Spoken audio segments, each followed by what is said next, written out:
What's up, everyone? I'm back with another lesson. Today, I wanted to continue this little series I have on symmetrical scales and how they're built and where we can use them in our playing. So, last time we talked about the whole tone scale. Today, let's talk about the tritone scale. So, like I said, every symmetrical scale has some kind of symmetrical pattern in it within the octaves. So, for example, if we go back to the whole tone scale, we can think of that as dividing the octave into 6 equal parts. 1, 2, 3, 4, 5, 6, and then the octave. Because essentially we're playing every other note out of the 12 notes that are within the octave. Now the tritone scale is the same exact concept, except instead of basing it off the whole tone, we're going to base it off the tritone. So for example, if we start on the open E string, and then we go a tritone above that, that would be the 6th fret on the E string. And then we go another tritone above that, that would just be the octave. So the tritone really just divides the octave into 2 equal parts. Now, of course, that's not enough to really act as its own scale, so what we can do is actually add a note above that. So we go...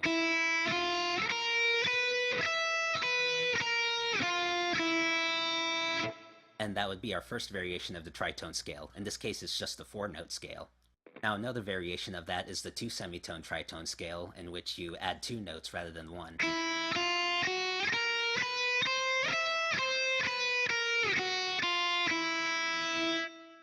And with that, we get a 6-note scale. Now, out of all of these symmetrical scales, I think this one is probably the most unfriendly in terms of fingering. It's just, no matter where you play it, it's kind of awkward. So I'm going to break it down the same way we did with the whole tone scale, where first I start on one string, and then I play it horizontally across many strings, and then I play it vertically across the strings. So first for the 1-semitone version, we start on an open string, and the 1st fret, and then we go up to the tritone of the E note, which would be the 6th fret. And we go up another note, and from there we just go to the octave. So there it would be this.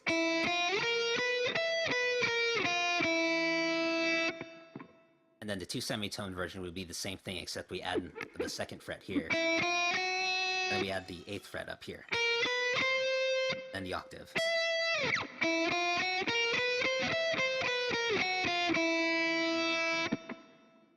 So horizontally across strings, let's start on the E string, 6th fret.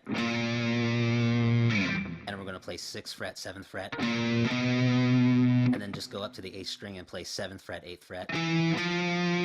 Then go up to the D string, and then at this point you've reached the octave. So you just play the same pattern. Now, of course, because of the guitar tuning, we have to go up 2 frets for the B string.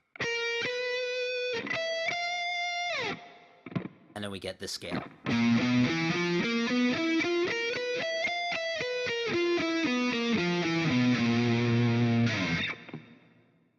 And then the 2-semitone version, we do the same exact thing, except we add the 8th fret, then 9th,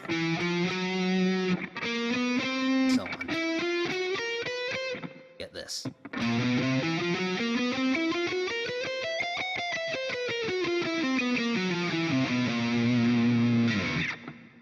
So now when it comes to playing the 1-semitone version vertically, it gets a little tricky. So what I like to do is just start on the E string like I did before. And then from here you can either use your middle finger and roll it onto the A string, or you can just use your ring finger. Slide it up to the next note, and land with your pinky on the D string. Now I specifically like to make the fingering so that my pinky lands on this note, because if you're playing it vertically, it makes more sense, instead of sliding up to this note, actually go on to the next string, which would be the 4th fret on the next string, so you have this big stretch. Although it's possible to make that stretch with your ring finger, it just gives you a lot more room, and it just feels more ergonomic if you use your pinky. So from there, we're on the 4th fret of the G string, we go to the 5th fret of the B string, and we go to the E string, 6th fret. So altogether it sounds something like this.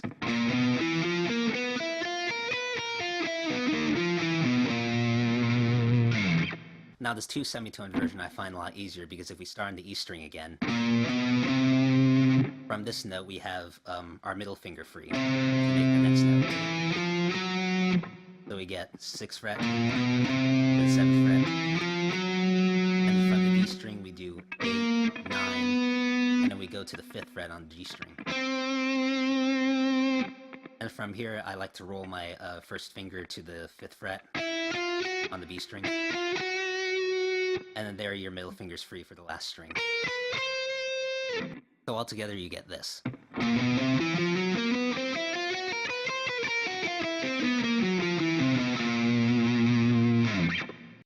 Alright, so now that we know how to play it, let's look at the harmony that we can get out of the scale.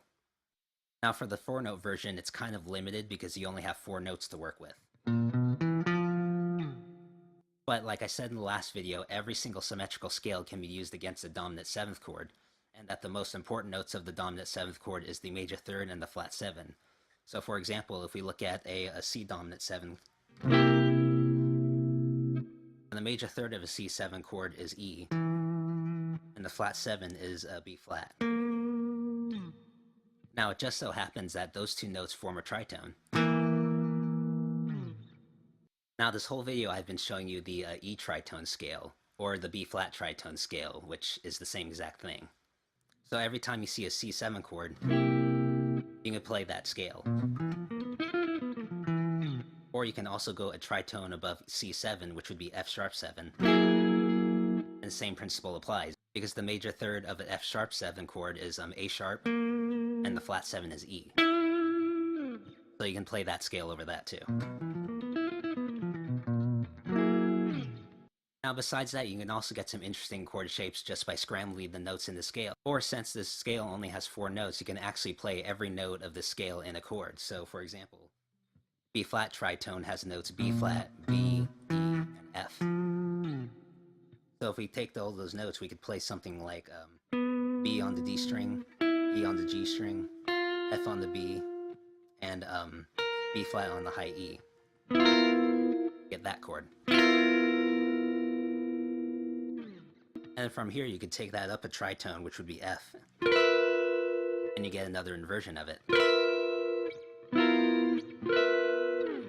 Even though they're very unconventional chords, and I don't even know what you would even label these as, you can get some now interesting stuff. Now with the 6-note version of the scale, we actually get a few more options. For example, we get the notes C and F sharp in addition to the other notes. Like I said with the previous scale, you could play that against the C7 chord, but in this case we actually get the root of the C7 chord. So from there, we see we also have the F sharp, which is the flat 7 of C, so we can actually play a C7 flat 5. And now another interesting thing I found while messing around with this scale is if we start on C again, we have of course the major 3rd, a flat 5, and actually a major 7. So with the flat 5 you can actually think about it as a sharp 11 and play kind of a Lydian sounding chord. So if you're in the middle of a piece and someone plays a major 7 sharp 11 chord, you can actually play that scale over it.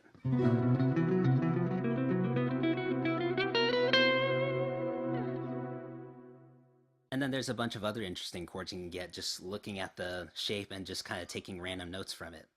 Like for example, let me try making up a chord progression just using this scale.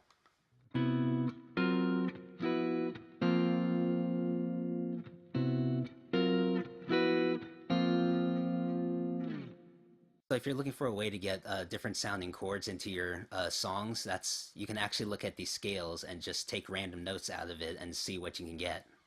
Alright, so that is the tritone scale in a nutshell. Of course, this is just scratching the surface of the scale. There's tons of other things you can do, so I encourage you to explore it as much as you can. But anyway, that's all the time I have today. My name is Adam, and I hope you enjoyed this video. Please rate this video and let me know what you thought about it in the comments below, and maybe subscribe if you're interested in more similar videos. And I'll catch you later.